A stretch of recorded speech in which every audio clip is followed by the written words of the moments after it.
Good to see you again today, Stuart. Now, what we're working at today, Stu, we've been working really hard at our lower body moves with the main swing, but really what I wanted to do today was to start off with some chipping. Now, chipping today, what we've been looking at is a couple of key rules. So one is to A, get a better ball strike, and B, to put in a routine. The routine is going to be key for you for the future. It's a bit of a pre-shot routine, bit of thought before we hit the ball, and then we can get this ball going where we want to, actually landing the right distances, and then hopefully rolling out to where we want it to finish next to the hole.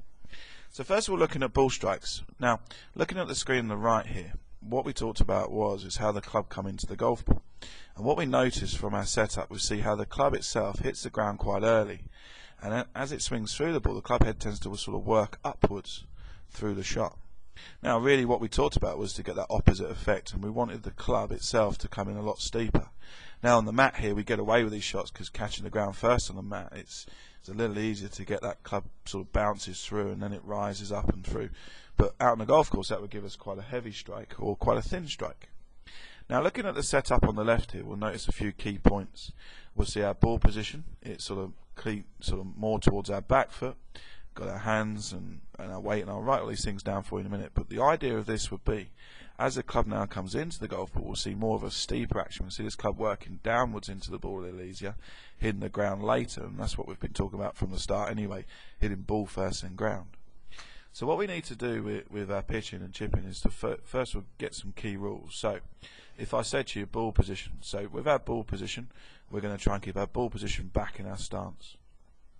We're basically, one thing we talked about was hold, and we sort of hold it a bit further down the grip, which narrows the angle of the shaft into the ball, so we get that steeper action working down.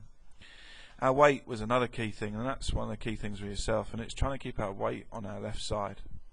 And just to keep it working in nice and steep, we talked about our stance. So remember, our stance needs to be a little narrower than normal, allows that club to work down into the golf ball. But the real key thing of today would be our routine. So routine is key for this shot. The pre-shot routine of what we do before we hit shots. So number one to the routine would be is our speed. So before we hit the ball, we stare at our target. Now, when we stare at our target, we're having those practice swings backwards and forwards. And when we were doing that in the academy, I was sort of walking backwards and forwards, just staring at my feet. So remember, swinging a pendulum action first, get that feel for speed. Then before we hit the shot, we then rehearse. So number two to our sort of routine would be rehearse and picture the shot in hand. Picture the shot in hand. It's very easy to see then whether it's going to go too long or too short. So remember, practice would be practice hitting a ball maybe out on the range or using our short game area, landing at certain points.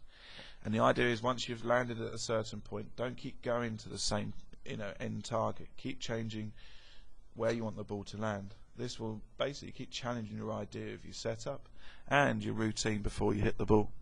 Remember, if it wants to go higher or lower, I love to think you practice with your 8-iron, your pitching wedge and your lob wedge, 3 different clubs, and then obviously practicing going different distances with each club. So good luck with this, and I'll see you soon, Stuart. Well done.